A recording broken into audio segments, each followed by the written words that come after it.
Vous vous demandez qui est ce super-héros charismatique qui se cache derrière ce casque? Ah, bas les pattes! Si vous avez suivi la série Mandalorian, vous savez très bien que je peux pas enlever mon casque! Bon allez, c'est bien parce que t'es abonné à notre chaîne YouTube que je vais te le montrer. Surprise!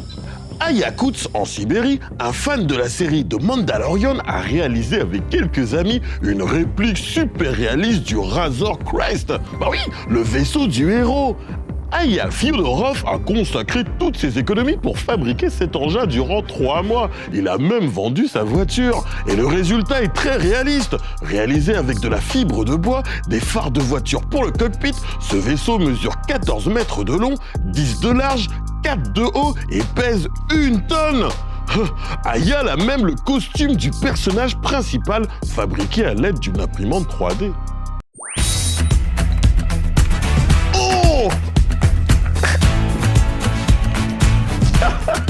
Eh oui mon petit poulet, le mot à connaître aujourd'hui, si tu veux te la raconter bien sûr dans la cour de récré, c'est le mot Grammy. Ah bah oui, on va parler musique, et plus précisément des Grammy Awards, cette cérémonie qui récompense les meilleurs artistes musicaux aux États-Unis.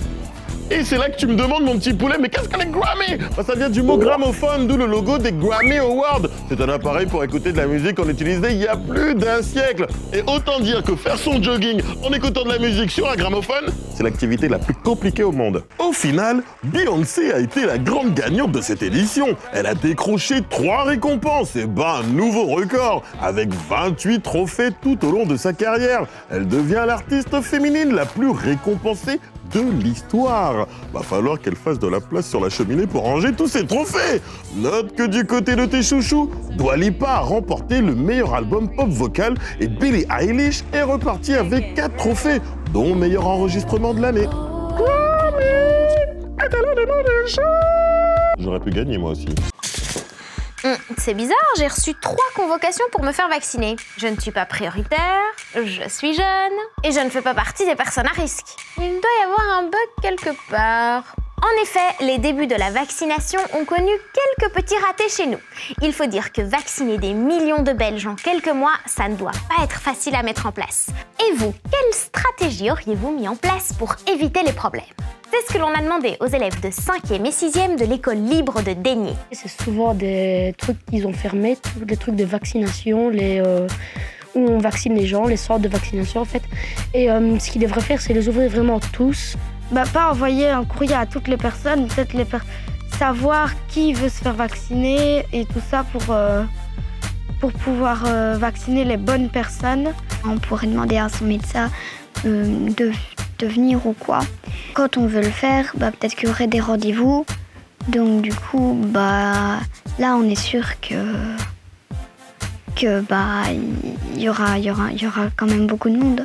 Pour moi, ils devraient peut-être le faire eux-mêmes, prendre eux les téléphones, tandis que les ordinateurs, on ne sait pas exactement si c'est sûr que ça va et tout ça. J'ouvre un cabinet, j'accueille les gens, le patient s'assoit et je lui fais le vaccin. Les médecins ils se répartissent dans tout le village et qu'ils toquent aux portes. Et si la personne est volontaire, ils le vaccinent.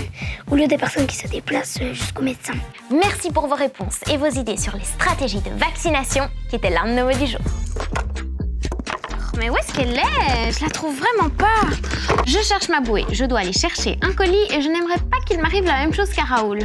Ouh là là, mais qu'est-ce que tu veux faire? Tu ne vas quand même pas transporter cette marchandise précieuse toi-même, t'es tellement maladroit. Il faut laisser ça à un professionnel. Alors mes petits poulets, du côté de la météo, les températures seront plus fraîches. Bon, il y aura un peu de rayons de soleil, mais il y aura quand même de la pluie. Du coup, on va faire comme Léa, notre star de la météo du jour. C'est le retour du gros pull et de la veste à capuche. Et pour les plus solides, Léa, le parapluie.